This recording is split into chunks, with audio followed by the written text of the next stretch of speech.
where Israel Adesanya defeated Paulo Costa via second round TKO, just like the co-main event.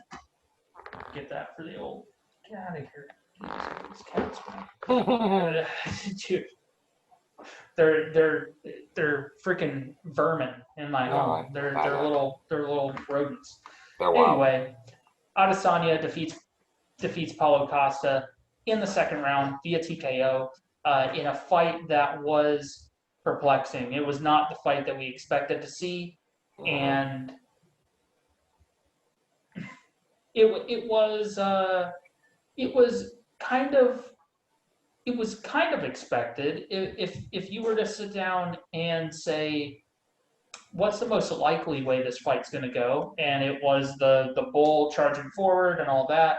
But if you were to sit back and say, what is the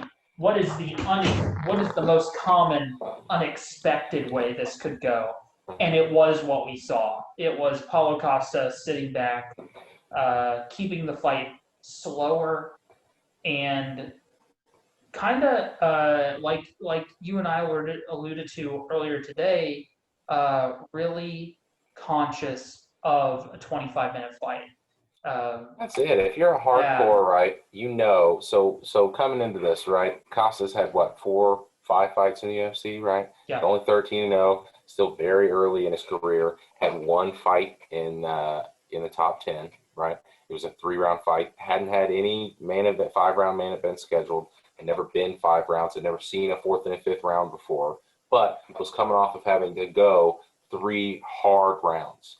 And I think coming into this, Costa was like, man, I do not want to get gassed out and exhausted and tired before we get to the 4th and the 5th, right? So I think in his mind, he's thinking, all right, I go in there, I kind of Yoel for the first rounds, take it easy, save my energy, just kind of do our thing, and then I'll start to pick it up as fight goes on.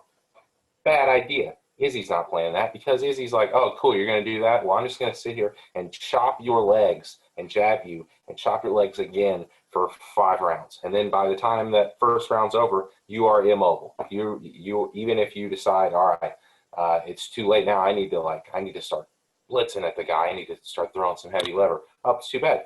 Your legs are all chopped up now, and you can't move like you normally move. And so it was already too late. So then he comes out for round 2. Not that he really tried to blitz, but he could have. And no, he was already chopped up at that point. He was ready for the taking. Izzy popped him off and finished him. Yeah, man, it was a bizarre tactic. It's an understandable tactic, but it's bizarre in that could not. Whoever is his strategist, whoever is his head coach, or who helps him with his strategy, that's a horrible strategy. Mm-hmm. It's one where, I mean, cliches and stereotypes, it's a cliche of fighting, right? Mm-hmm. You dance with box the one that brought you. Yeah, well, dance with the one that brought you, but also you box a brawler, you brawl a boxer. Mm-hmm. This isn't boxing, but it's still fighting, and so you have a guy in Adesanya who's a consummate sniper. That's what he does. He is the boxer of that equation.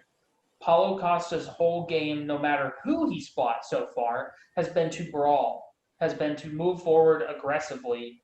And for, we don't know what his coaches were telling him to do. We don't know what his game plan was. We think we know what his game plan was because we saw him fight, but we don't know if he actually executed. We don't know if he executed the plan that he had set. He had put down in order to defeat Adesanya. Yeah. If his plan was to sit back until the later rounds, that's a horrible plan. I mean, it's like, I don't know how else to put it. It's a horrible plan. His whole style relies on explosiveness. Mm-hmm. So you're going to, and even if you're being reserved in a bout, you're going to get more tired round to round. So what you're saying is, I'm going to not explode in the first round when I have all my energy at all. Yeah. Only until I've been reduced by like 25% that I'm going to then go all out. That's horrible. It's such a horrible strategy that I cannot imagine. I have to assume that Paulo Costa did not execute his game plan, which was to be a marauder. Go after him. It's also possible. When I thought about it, I was thinking about it like that on my drive back home, and I was like, dude, there's no way that was a game plan. It's not possible. I can't let myself believe that someone who gets paid to come up with strategies for fights decided that that's the one they wanted to go with. So all I'm saying is, Paulo Costa is probably going to be haunted by this for a while. I think his stock drops unquestionably. His stock drops, but he has a narrative. He does have a narrative. I never showed up. That wasn't me. I never showed up to fight Adesanya. Yeah, he stopped, but that was not. I mean, hey, we've seen it before. We'll see it again. Yeah. Maybe he had a toe injury. Maybe his ankle was fucked up. Maybe he couldn't do as much conditioning. There's all sorts of narratives he can. Okay. There's all sorts of narratives he can get going in order to eventually find himself back. It only takes. Paulo Costa is he is the look of a marketable fighter. Like you're right. He could not speak. He could never speak. Just do what he does in the octagon and show up to weigh-ins, and they would rush him towards something big. Yeah. So I don't feel like we're more than a couple wins away from another fight. Maybe 3 max. Because again, I'm gonna look down here to the rankings. We have Whitaker, Cannonier. Paulo Costa was number 2 coming into fight night. We have Hermanson, Romero, Till, and that's the top 6. See, the middleweight rankings are much more interesting. There's a lot more to work with there. There's some. Israel's knocked out quite a lot of the top 15 guys on his way up. Now he's taken out about half of them already, but there's still a lot of interesting stuff to work with there. Yeah. Are we moving into the predictions now? Because that seems like a pretty good segue. Because go on. I mean, I think that we have a very, very big. We have a very important fight at middleweight coming up with Cannonier and Whitaker, right? That's huge. Has title ramifications. Whitaker is coming off a win. He's trying to get back on track to get back to a fight with Adesanya, which again is super marketable. He also has a narrative. He was overwhelmed. He was burnt out at the time they fought. He has a way to negotiate as far as getting the public on his side, to get people to be like, you know what? I think, we should see it again. He has a narrative. Jared Cannonier also has a narrative in that he is big, he hits hard, and he's the dark horse of the division. He is the boogeyman. He's a heavyweight. He's a heavyweight that's now fighting at middleweight. It's crazy. He's the boogeyman of middleweight. He hits so hard. I love watching the dude fight.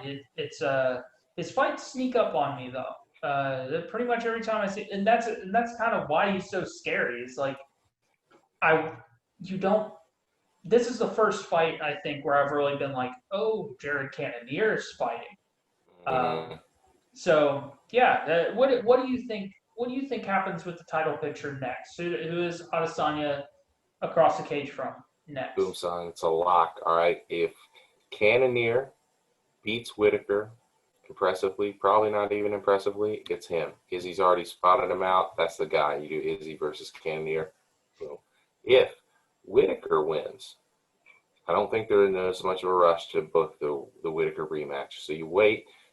another month, they do the Till versus Hermanson fight. You see what's going on with that, because Hermanson coming out of that with another impressive submission, perhaps on a roll, got 2. That's an interesting style matchup for Izzy. We haven't had him against an elite submission guy, and even Till, interesting striking. You know, if he had something impressive knockout, him and Israel go back and forth all the time. I think that plays a big role too. When the champ is calling the guy, you know, he's the guy. He calls the shots. So if he's calling the contenders out, then that's the one that's going to get picked.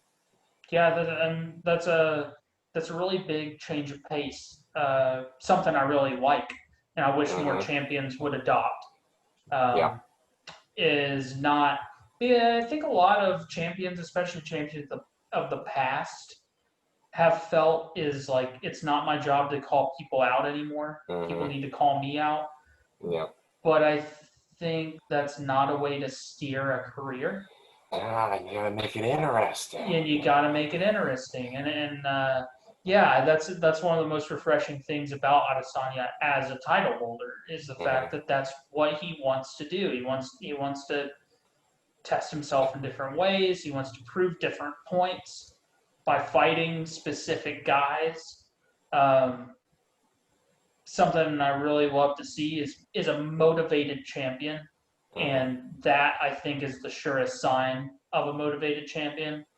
Someone who feels like they are involved in writing their own legacy, and that's what Adesanya is doing by calling out these contenders.